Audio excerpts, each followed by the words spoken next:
Good morning. आज हम लोग बात करेंगे। वैसे तो ये वीकली क्लास होती थी, लेकिन अब की बार हम लोगों ने 1 अक्टूबर से 5 अक्टूबर तक के 5 दिन के करंट अफेयर करे हैं, जो कि 30+ क्वेश्चन होंगे इसमें।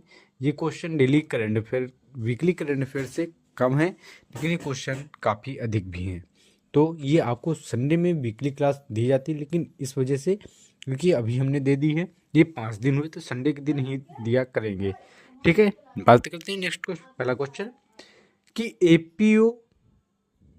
एपीएफओ ने सरल खाता प्रबंधन के लिए कौन सी नई सुविधा लॉन्च की है? तो ये पासबुक लाइट योजना शुरू की है। बात करें कि ये पीएफ खातों के बैलेंस और लेन देन देखने की मोबाइल फ्रेंडली सुविधा है। नेक्स्ट क्वेश्चन है, किस राज्य ने वैश्विक पर्यटन पुरस्कार 2025 जीता है? तो ये आंध्र प्रदेश ने जीता। किसने? आंध्र प्रदेश ने। ये पर्यटन, सांस्कृतिक धरोहर और पर्यावरण हितैषी परियोजनाओं के लिए सम्मान मिला है। नेक्स्ट क्वेश्चन है कि भारतीय सेना ने ड्रोन कवच अभ्यास कहाँ आयोजित किया है? तो ये अरुणाचल प्रदेश में किया है। कहाँ? अरुणाचल प्रदेश में। यह अभ्यास ड्रोन निगरानी और सीमा सुरक्षा बढ़ाने हेतु किया गया है।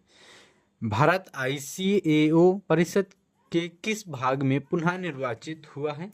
तो ये भाग 2 में निर्वाचित हुआ है। भारत की वैश्विक विमानन क्षेत्र में बढ़ती भूमिका का प्रमाण है। नेक्स्ट क्वेश्चन, अंतर्राष्ट्रीय वृद्धजन दिवस कब मनाया गया है? तो ये 1 अक्टूबर को मनाया जाता है। ये वृद्धजनों के सम्मान और अधिकारों के लिए मनाया जाता है। NCC के नए महानिदेशक कौन बने हैं? तो ये जनरल बीरेंद्र वत्स हैं। कौन? जनरल वीरेंद्र वत्स। उन्होंने NCC का नेतृत्व संभाला, जो युवाओं के अनुशासन और राष्ट्रभक्ति को बढ़ावा देता है। नेक्स्ट क्वेश्चन है कि भारत का पहला बाल विवाह मुक्त जिला कौन सा बना है? तो ये बालोद छत्तीसगढ़ का बना है। यह पहल बाल विवाह रोकने और शिक्षा को बढ़ाने की दिशा में एक मील का पत्थर साबित हुआ है। नेक्स्ट क्वेश्चन है कि जापान ओपन 2025 किसने जीता है? तो ये कार्लोस अल्कराज ने जीता है। किसने? कार्लोस अल्कराज ने। यह उनका वर्ष 2025 का 8वां खिताब था। नेक्स्ट क्वेश्चन है कि RBI ने चौथी द्विमासिक नीति में रेपो दर कितनी रखी है? तो ये 5.5 रखी है। मुद्रास्फीति नियंत्रण हेतु अपरिवर्तित रखी गई है। नेक्स्ट क्वेश्चन है कि CISF और ITBP के नए प्रमुख निदेशक कौन बने हैं? तो ये प्रवीण रंजन और प्रवीण कुमार हैं। बात करें कि दोनों को 3 वर्ष के कार्यकाल के लिए नियुक्त किया गया है। बात करें कि CISF के तो प्रवीण रंजन है और प्रवीण कुमार ये ITBP के हैं। ठीक। नेक्स्ट क्वेश्चन कि CSIR AMPRI ने कौन सी नई प्रणाली विकसित की है? तो ये सोडार सिस्टम, जो कि ध्वनि आधारित तकनीक की वायु प्रभाव और प्रदूषण की निगरानी करेगी। नेक्स्ट क्वेश्चन है कि सितंबर 2025 में भारत का GST संग्रह कितना रहा है? तो 1.89 लाख करोड़ रुपए रहा है। यह अब तक के सबसे अधिक मासिक GST संग्रहों में से एक है।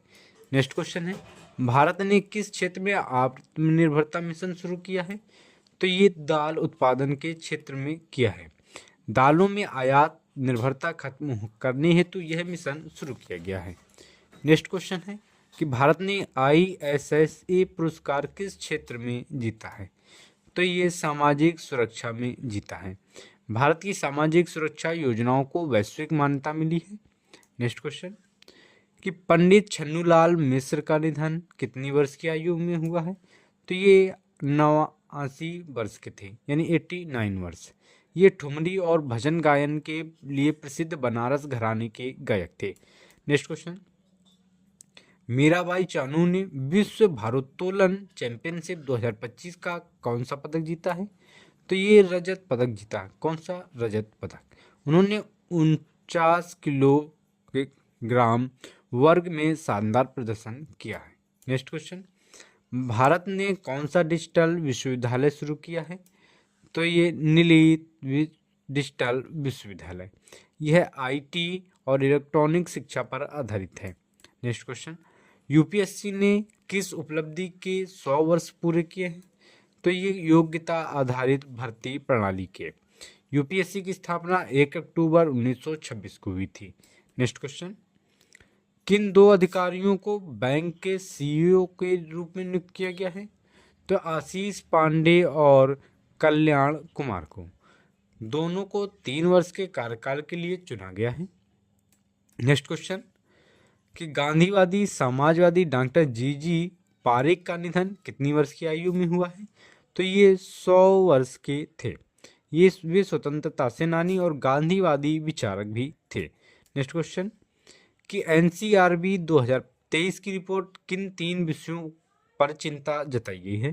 तो ये सड़क दुर्घटना, आत्महत्याएं और स्वास्थ्य संगठन के लिए। रिपोर्ट ने इन क्षेत्रों में सुधार करने की जरूरत पर बल दिया है। नेक्स्ट क्वेश्चन, अमित शाह ने 825 करोड़ की विकास परियोजना का उद्घाटन कहाँ किया है? तो यह कुरुक्षेत्र में किया है। कहाँ? कुरुक्षेत्र में। ये धार्मिक, शैक्षिक और विकास परियोजनाएं शामिल है। कुरुक्षेत्र आपका कहाँ है? हरियाणा में। कहाँ? हरियाणा में।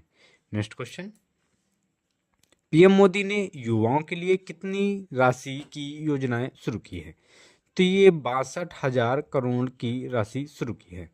रोजगार और स्टार्टअप को बढ़ावा देने हेतु ये योजनाएं शुरू की गई हैं। Next question, M3M Hurun India rich list 2025 शीर्ष में कौन सा देश रहा है, व्यक्ति रहा है? तो ये मुकेश अंबानी रहे हैं, जो कि 9.3 लाख करोड़ की संपत्ति के साथ पहले स्थान पर रहे हैं। नेक्स्ट क्वेश्चन, ISS जूनियर विश्व कप 2025 में शीर्ष स्थान पर कौन प्राप्त किया है? तो ये भारत रहा है। कौन? भारत रहा है। भारतीय निशानेबाजों ने सर्वाधिक स्वर्ण पदक जीते हैं। नेक्स्ट क्वेश्चन, कि साने तकाइची किस देश की पहली प्रधानमंत्री बनने के दावेदार नहीं है? तो ये जापान की। कहाँ? जापान की। बात करें कि LDP पार्टी की ये वरिष्ठ नेता भी हैं। नेक्स्ट क्वेश्चन, भूमि प्रशासन और आपदा प्रबंधन पर राष्ट्रीय सम्मेलन कहाँ आयोजित किया गया है? तो ये नई दिल्ली में हुआ है। कहाँ? नई दिल्ली में। NDMA और भूमि संसाधन विभाग ने संयुक्त आयोजन भी किया है। नेक्स्ट क्वेश्चन, किस सीजन की फसलें को MSP में 2026-27 के लिए वृद्धि की गई है? तो ये रबी की फसलों में। कहाँ? रबी की फसलों में, जिसमें गेहूं, चना, सरसों आदि MSP में वृद्धि की गई है। नेक्स्ट क्वेश्चन, कि निर्मला सीतारमण ने कौन सा अभियान शुरू किया है? तो ये आपकी पूंजी आपका अधिकार शुरू किया है। कौन सा? आपकी पूंजी आपका अधिकार। ठीक। बात करें कि निवेशकों के अधिकार और पारदर्शिता बढ़ाने के लिए यह शुरू किया गया है। नेक्स्ट क्वेश्चन, भूपेंद्र यादव ने नमो वैन कहाँ लॉन्च की है? तो ये मानेसर में की है। कहाँ? मानेसर। पर्यावरण जागरूकता और जन भागीदारी के लिए यह लॉन्च की है। यह हो गया हमारे 1 अक्टूबर से 5 अक्टूबर तक के करंट अफेयर। मिलते हैं नेक्स्ट वीडियो में डेली करंट अफेयर के साथ और मिलेंगे।